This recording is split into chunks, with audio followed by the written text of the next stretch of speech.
اعوذ باللہ من الشیطان الرجیم بسم اللہ الرحمن الرحیم۔ آج انشاءاللہ تعالی دکھی انسانیت کے لیے 10 وظیفے میں لے کر آیا ہوں جو انشاءاللہ بتاؤں گا کہ یوم عرفہ کو کون کون سا وظیفہ کیا جائے کہ غم خوشیوں میں بدل جائیں، ناکامی دور ہو جائے، ہر میدان میں کامیابی نصیب ہو۔ یہ یوم عرفہ جو ہے اللہ تعالیٰ قرآن میں ارشاد فرماتا ہے وَالشَّفْعِ وَالْوَتْرِ، مجھے قسم ہے جفت کی اور قسم ہے طاق کی۔ علماء تفسیر بتاتے ہیں کہ جفت سے مراد ذی الحجہ کی 10ویں تاریخ یعنی قربانی والا دن ہے، اور والوتر سے مراد جو طاق ہے یہ عرفہ کا دن ہے جو 9 تاریخ بنتی ہے ذی الحجہ کی۔ دوسری جگہ اللہ ارشاد فرماتا ہے کہ وشاہد و مشہود، قسم ہے شاہد کی اور قسم ہے مشہود کی۔ علماء تفسیر فرماتے ہیں کہ شاہد سے مراد جمعۃ المبارک کا دن ہے، اور مشہود سے مراد عرفہ کے دن اللہ نے قسم فرمائی ہے جب حاجی میدان عرفات میں جمع ہوتے ہیں۔ تو یوں جہاں بھی حج کا ذکر آتا ہے، اس کی عظمت کا ذکر آتا ہے، وہاں یوم عرفہ کی عظمت کا بیان لازم آتا ہے۔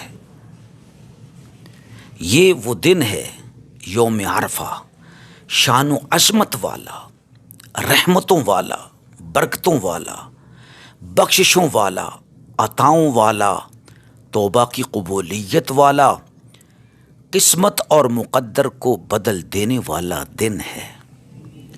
تاجدار مدینہ رحمت للعالمین شفیع المذنبین حضرت محمد مصطفیٰ صلی اللہ علیہ وسلم نے ارشاد فرمایا ما من یوم اکثر من ان یعتق اللہ فیہ عبدا من النار من یوم عرفۃ وَإِنَّهُ لَيَدْنُو ثُمَّ يُبَاهِي بِهِمُ الْمَلَائِكَةُ فَيَقُولُ مَا أَرَادَ هَؤُلَاءِ۔ فرمایا رسول اللہ نے کہ اللہ تعالیٰ اپنے گناہگار بندوں کو سب سے زیادہ عرفہ کے دن جہنم سے آزادی عطا فرماتا ہے۔ وہ گناہگار جن پر جہنم لازم ہوتی ہے اللہ ان کو بخش دیتا ہے، معافی عطا فرما دیتا ہے، اور جنت میں ان کو جگہ عطا فرماتا ہے۔ یوم عرفہ کے دن سب سے زیادہ جہنم سے گناہگار بندوں کو نکالتا ہے۔ پھر اللہ اپنی شان کے مطابق عرفات میں ٹھہرے ہوئے حاجیوں کے قریب آتا ہے، یا اللہ رب العزت اپنے دنیا میں بسنے والے مومن بندوں کے قریب اللہ کی رحمت آتی ہے، پھر ان کے ذریعے اپنے فرشتوں سے فخر کرتا ہے، یعنی اپنے نیک بندوں پر فخر فرماتا ہے، حج کرنے والوں پر فخر فرماتا ہے، اور کہتا ہے میرے فرشتوں یہ لوگ کیا چاہتے ہیں۔ سبحان اللہ۔ اسی طرح نبی اکرم صلی اللہ علیہ وسلم نے ارشاد فرمایا کہ صوم یوم عرفۃ احتسب علی اللہ تعالی ان یکفر السنۃ التی قبلہ والسنۃ التی بعدہ۔ یوم عرفہ کا روزہ، سبحان اللہ، رسول اللہ نے فرمایا مجھے اللہ سے پکی امید ہے کہ اللہ تعالیٰ اس روزے کے صدقے روزہ رکھنے والے کہ 1 سال پچھلے یعنی پچھلے سال کے گناہ اور آئندہ آنے والے 1 سال کے گناہ، یہ سب گناہوں کو اللہ تعالیٰ بخش دیتا ہے۔ یہاں سوال پیدا ہوتا ہے کہ کیا صغیرہ گناہ ہی بخشے جاتے ہیں یا کبیرہ گناہ بخشے جاتے ہیں؟ تو دوستو کبیرہ گناہ توبہ کے ارادے سے کہ اے اللہ جو میرے زندگی کے کبیرہ گناہ ہیں میں سب سے توبہ استغفار کرتا ہوں تو مجھے بخش دے. میں کفارے کے لیے یہ روزہ رکھ رہا ہوں 9 تاریخ یعنی یوم عرفہ کا، تو اللہ تعالیٰ اس کے سارے گناہوں کو بخش دیتا ہے چاہے کبیرہ گناہ ہو.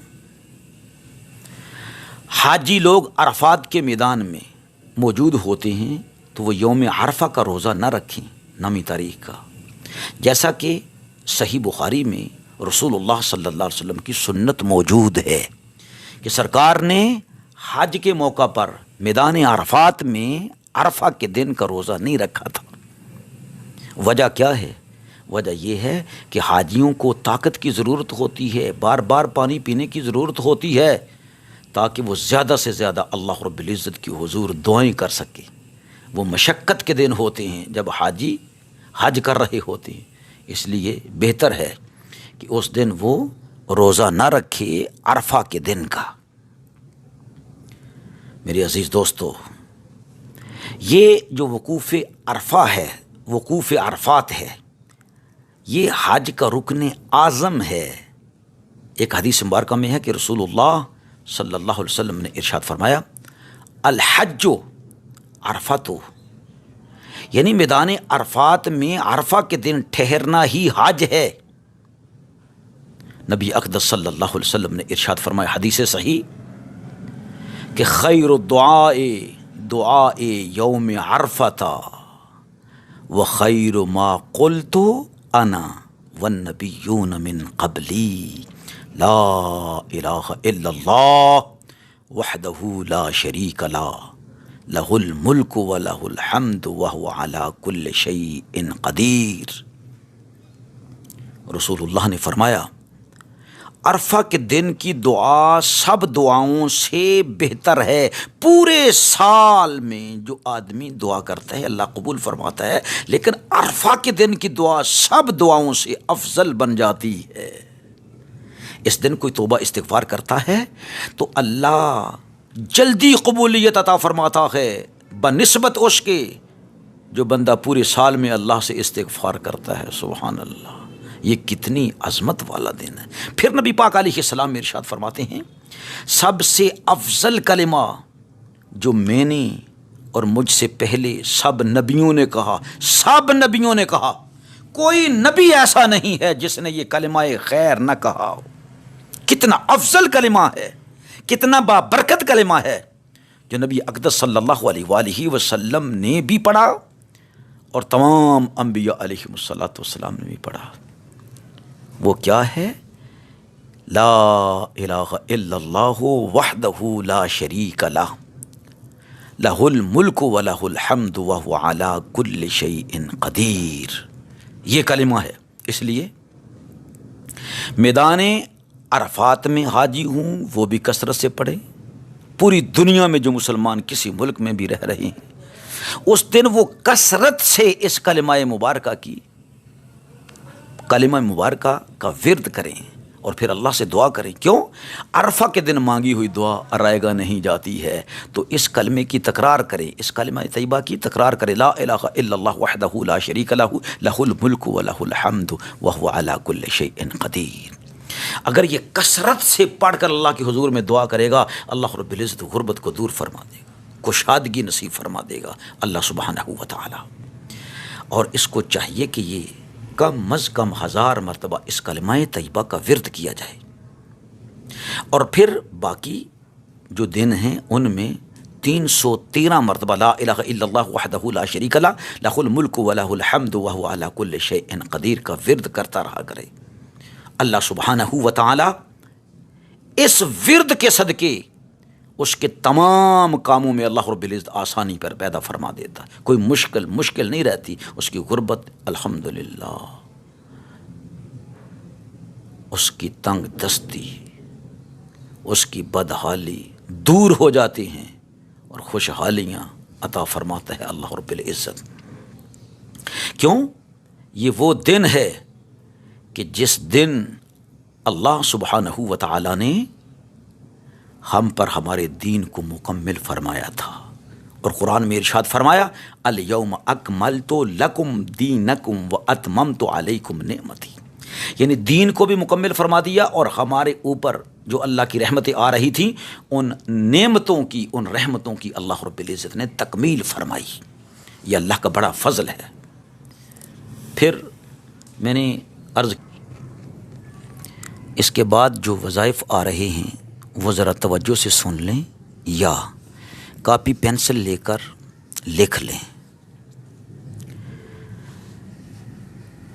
یہ وظائف، ان میں سے کوئی وظیفہ بھی آپ کر لیں، دوسرے وظائف سے بے نیاز ہو جاتا ہے۔ ان میں سے کوئی وظیفہ بتائے ہوئے طریقوں پر کرنا ضروری ہے۔ نمبر 2، وظیفہ نمبر 2، ایک تو پہلے بتا دیا نا، 2 نمبر وظیفہ، یہ 19,000 مرتبہ بسم اللہ الرحمن الرحیم پڑھنی ہے۔ آپ کہیں گے یہ بڑا مشکل کام ہے، تو بڑے بڑے مشکل کام اس وظیفے سے یوں جیسے آٹے سے نمک نکال لیا ہے حل ہو جاتے ہیں۔ یوم عرفہ سے پہلے رات آتی ہے نا، اسے عرفہ کی رات کہتے ہیں۔ سورج غروب ہونے کے بعد آپ شروع کر دیں بسم اللہ الرحمن الرحیم پڑھنا، جتنی پڑھی جائے رات کو۔ پھر صبح یوم عرفہ ہے، اس میں مغرب کی نماز سے پہلے یعنی سورج کی غروب ہونے سے پہلے پہلے رات والی اور دن والی ملا کر 19,000 مرتبہ پوری کر لینی ہے۔ اور بسم اللہ الرحمن الرحیم اسم اعظم ہے۔ اس کے بعد ہر روز 786 مرتبہ بسم اللہ الرحمن الرحیم پڑھتے رہنا ہے۔ کوئی مشکل آئے گی نہیں، اگر آ جائے تو 786 مرتبہ بسم اللہ الرحمن الرحیم پڑھ کے اللہ کے حضور رو کر دعا کریں، ہر مشکل حل ہو جائے گی۔ 3 نمبر پر وظیفہ ہے اس میں ذات باری تعالیٰ کا، اس میں ذات باری تعالیٰ کا، کس کا؟ ذات باری تعالیٰ کا۔ وہ کیا ہے؟ یا اللہ۔ کیا ہے؟ یا اللہ۔ اللہ وہ اسم مبارک ہے جو اللہ رب العزت کا ذاتی اسم ہے، اور یہ اسم مبارک اللہ تعالیٰ کے تمام صفاتی ناموں کی جو جملہ صفات ہیں ان سب کا جامع ہے۔ سمجھا رہے ہیں؟ سب کا، یعنی کہ ہر نام میں جو تاثیر ہے، اگر آپ سب ناموں کی تاثیر مجموعی طور پر دیکھنا چاہتے ہیں تو وہ اللہ رب العزت کے اسم مبارک، اسم ذات یعنی اللہ کے ورد میں آپ محسوس کر سکتے ہیں۔ سمجھائے جی؟ ہاں جی۔ تو یہ اسم ذات باری تعالیٰ کا وظیفہ مشکل نہیں، اگر بڑے بڑے کام لینے ہیں تو یہ کام کوئی مشکل نہیں ہے۔ 7 تاریخ ذو الحجہ کی، کتنی تاریخ؟ 7 تاریخ۔ اس کے بعد جو رات آئے گی وہ 8ویں کی رات آنی ہے، ٹھیک ہے جی؟ تو 4000 مرتبہ آدھی رات گزرنے کے بعد جائے نماز پر 2 نفل پڑھ کے بیٹھ جانا ہے، اور اس کے بعد دعا کر کے کھڑے ہو جانا ہے، استغفار کر کے درود شریف پڑھ کے تسبیح ہاتھ میں پکڑ لینی ہے۔ تو پڑھنا ہے اس کو یا اللہ ہو یا اللہ ہو یا اللہ ہو یا اللہ ہو 4000 مرتبہ۔ کتنی مرتبہ؟ 4000 مرتبہ۔ اگر آدمی تھک جائے تو وہ بیٹھ جائے، اور جب تھکاوٹ دور ہو جائے تو پھر کھڑے ہو کر وظیفہ شروع کر دے، بیٹھ کر بھی پڑھتا رہے اور پھر جلدی سے اٹھ جائے، وظیفہ پڑھتا رہے۔ جب 4000 کا عدد ختم ہو جائے تو پھر اللہ رب العزت سے رو کر دعا کرے درود شریف پڑھ کر، ٹھیک ہے جی؟ تو پھر 8 کے بعد جو رات آنی ہے اس رات کو بھی کتنی مرتبہ پڑھنا ہے؟ 4000 مرتبہ۔ کتنی مرتبہ؟ 4000 مرتبہ۔ اور پھر 9 تاریخ گزرنے کے بعد یعنی صبح عید مبارک ہے، ٹھیک ہے، رات کو تو 4000 مرتبہ پھر پڑھنا، یعنی 3 راتوں کو یہ وظیفہ 4000 مرتبہ پڑھنا ہے۔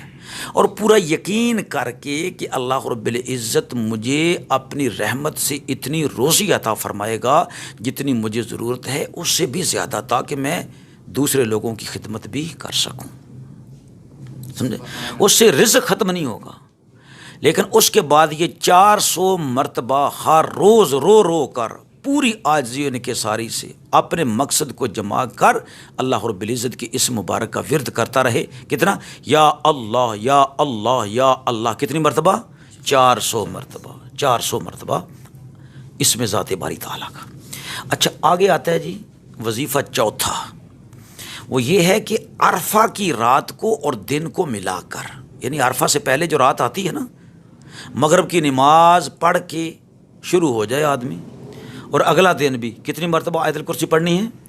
313 مرتبہ. کتنی مرتبہ؟ 313 مرتبہ یہ آیت الکرسی پڑھنی ہے. ٹھیک ہے جی. اس کے بعد آیت الکرسی مبارک 70 بار پڑھنی ہے. کتنی بار؟ 70 بار. اور کتنے دن پڑھنے ہیں؟ 70 دن تک. بڑے سے بڑا کام جو پہاڑ کی طرح ہوگا نا، کہ یہ جنات نہیں جا رہے، یہ شیطان نہیں جا رہا، یہ گھر کے اندر برکت نہیں ہے، بیماری دور نہیں ہو رہی ہے. ٹھیک ہے جی. تو یہ پھر 70 دن 70 بار پڑھتا رہے. ٹھیک ہے. تفسیر کبیر کے اندر امام فخر الدین رازی رحمۃ اللہ علیہ فرماتے ہیں کہ اس کی انوکھی ہی تاثیر ہے 70 مرتبہ پڑھنا اور 70 دن تک آیت الکرسی پڑھتے رہنا. ٹھیک ہے. جادو، بیماری، جنات کا اثر سب ختم، بے روزگاری کا خاتمہ، غربت کا خاتمہ. تو اس کے بعد روزانہ 7 مرتبہ پڑھتا رہے. کتنی مرتبہ؟ 7 مرتبہ پڑھتا رہے اور اللہ سے عاجزی سے دعا کرتا رہے. یہ کو کر کے تو دیکھیے وظیفہ، بلکہ سارے وظائف جو میں بتا رہا ہوں ان میں سے کوئی وظیفہ بھی آپ شروع کر لیں. 5واں وظیفہ ہے یا ودودو. یا ودود ہو، اسم مبارک اللہ رب العزت کی اسم مبارک کا. اگر گھر سے لڑائی ختم نہ ہوتی ہو، بھائی بھائی سے لڑ رہا ہے، بیوی مرد سے، مرد بیوی سے لڑ رہی ہے، معاشرے میں کوئی عزت نہیں ہے، کوئی منہ نہیں لگاتا ہے، تو 4000 مرتبہ 3 راتوں کو پڑھ لے، جس طرح کے اوپر اس میں ذات باری تعالیٰ کا وظیفہ بتایا ہے. اس کے بعد روزانہ 400 مرتبہ پڑھتا رہے تو یہ دنیا میں محبوب ہو جائے گا، گھر میں بھی عزت ہوگی، سب آپس میں سلوک کے ساتھ رہیں گے، لیکن نماز نہیں چھوڑنی. ٹھیک ہے. آگے 6 نمبر پر 6واں وظیفہ وہ ہے سبحان اللہ الحمدللہ لا الہ الا اللہ اللہ اکبر. یہ نبی اکرم صلی اللہ علیہ وسلم نے اپنی بہن یعنی چچا زاد بہن حضرت علی رضی اللہ تعالیٰ کی سگی بہن کو بتایا تھا کہ سبحان اللہ کہنا ایسے ہی ہے جیسے 100 عربی غلام اللہ کی راہ میں آزاد کر دیے. الحمدللہ کہنے کا ایسا ہے جیسے 100 گھوڑے اللہ کی راہ میں یعنی جہاد فی سبیل اللہ کے لیے اللہ کی راہ میں سامان سمیت قربان کر دیے. اور اللہ اکبر ایسے ہی ہے، اللہ اکبر کہنا جیسے کسی نے 100 اونٹ اللہ کی راہ میں قربان کیے. کتنے اونٹوں کی قربانی کی؟ 100 اونٹوں کی قربانی کی. اور لا الہ الا اللہ، اس کے بارے میں تو رسول اللہ صلی اللہ علیہ وسلم نے کیا ارشاد فرمایا اس کا تو کمال ہے کہ زمین و آسمان کے درمیان جو خلا ہے اللہ اس خلا کو بھی پر فرما دیتا ہے. اگر 7 زمینوں اور آسمان ایک پلڑے میں رکھ دیے جائیں اور دوسرے پلڑے میں کیا رکھا جائے؟ بولے نا لا الہ الا اللہ رکھ دیا جائے تو لا الہ الا اللہ والا پلڑا جھک جائے گا، وہ پلڑا جھک جائے گا. اتنا بڑا وظیفہ ہے اور قوی وظیفہ اور بہت زیادہ جلد اثر کرنے والا. سبحان اللہ. یہ وظیفہ مبارک ہے کہ 100 مرتبہ صبح کے وقت اور 100 مرتبہ رات کے وقت، 100 مرتبہ رات کے وقت یہ وظیفہ کرنا ہے. اور پھر 7 نمبر پر وظیفہ ہے لا الہ الا اللہ، خالی لا الہ الا اللہ محمد رسول اللہ کا ورد کرنا. حضور علیہ الصلوۃ والسلام نے ارشاد فرمایا کہ افضل الذکر لا الہ الا اللہ، اور افضل الدعا کیا فرمایا؟ استغفر اللہ. اگر کوئی یوں کہے لا الہ الا اللہ محمد رسول اللہ استغفر اللہ، یوں کریں اور کتنی مرتبہ کہے؟ 1000 مرتبہ، 1000 مرتبہ یوم عرفہ کے دن. اور اس کے بعد کیا کرے؟ روزانہ 313 مرتبہ کلمہ شریف پڑھتا رہے، کیا ملے گا؟ دنیا کی دولت تو ملنی ہی ملنی ہے۔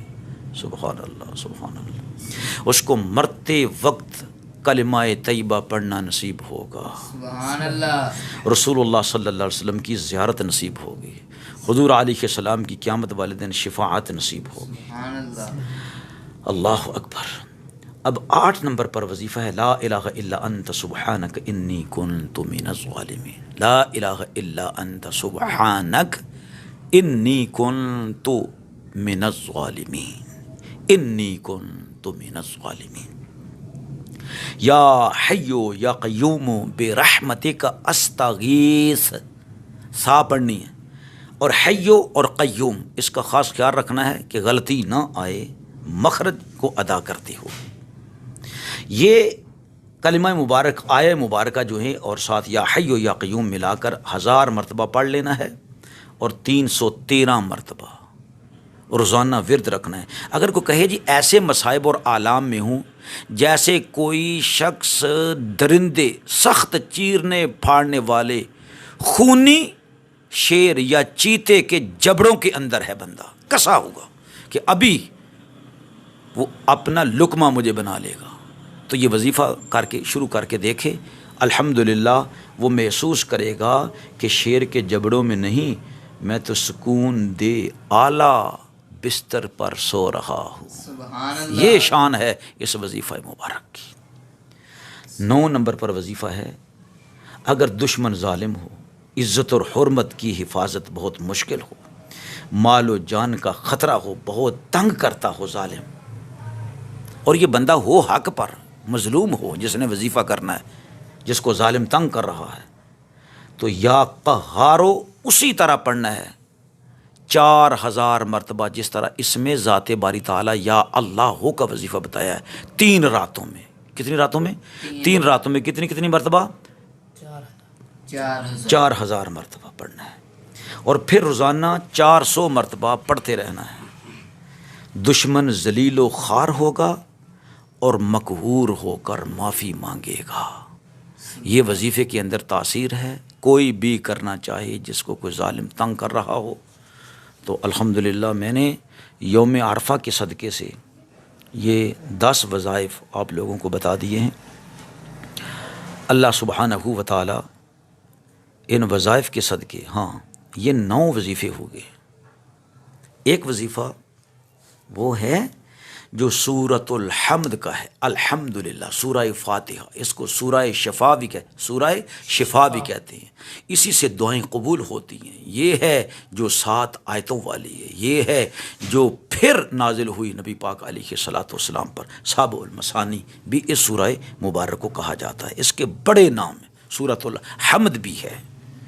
تو اس کا ورد یہ ہے کہ 120 مرتبہ یوم عرفہ کو پڑھے۔ کتنی مرتبہ؟ 120 مرتبہ پڑھے، اور اس کے بعد 40 مرتبہ صبح کی سنتوں اور فرضوں کے درمیان پڑھتا رہے، تو جو بھی ضرورت ہوگی اسی کے صدقے وہ ہاتھ اٹھا کر اللہ سے دعا مانگے، اللہ رب العزت اس کی دعا کو قبول فرمائے گا۔ جنات کا سایہ ہو، پھونک مار کر بچوں کی بیماریاں ہوں، تو جب بھی کوئی کہے پھونک مارے، کس طرح دم کرے، جب یہ عامل بن جائے تو 7 مرتبہ الحمد شریف پڑھے۔ کس طرح؟ بسم اللہ الرحمن الرحیم، الحمد للہ رب العالمین، الرحمن الرحیم، مالک یوم الدین، ایاک نعبد و ایاک نستعین، اہدنا الصراط المستقیم، صراط الذین انعمت علیہم غیر المغضوب علیہم ولا الضالین۔ ٹھیک ہے، ولا الضالین پر جا کر سانس توڑے، تو اس طرح پڑھ کے 7 مرتبہ دم کر دے، پھر 7 مرتبہ پڑھ کے دم کرے، پھر 7 مرتبہ، یعنی بسم اللہ کی میم کو الحمد کی لام کے ساتھ، بسم اللہ الرحمن الرحیم الحمد للہ، دنیا کا کوئی بھی کام پڑ جائے گا انشاءاللہ تعالی، اس کے صدقے اللہ رب العزت اس کی ہر حاجت کو اللہ رب العزت پورا فرمائے گا، ہر دعا کو قبول فرمائے گا جو اس کے صدقے سے مانگی جائے گی۔ لیکن ہر وظیفے کے اندر اول و آخر درود و سلام اور استغفر اللہ ضرور پڑھنا ہے۔ کیا پڑھنا ہے؟ استغفر اللہ جتنی کثرت سے ہو سکے، یہ وظیفہ کے ساتھ دونوں چیزیں پڑھنی ہیں، بسم اللہ الرحمن الرحیم اور استغفر اللہ، شروع میں بھی اور آخر میں بھی، اور پھر اللہ رب العزت سے دعا کرنی ہے۔ اللہ رب العزت سے دعا ہے اللہ رب العزت ہر مشکل کو آسان فرمائے، مصیبت زدہ لوگوں کو مصائب و آلام سے چھٹکارا عطا فرمائے، ناگہانی آفات و بلیات سے ہم سب کو محفوظ فرمائے، آمین آمین یا اللہ یا رب العالمین۔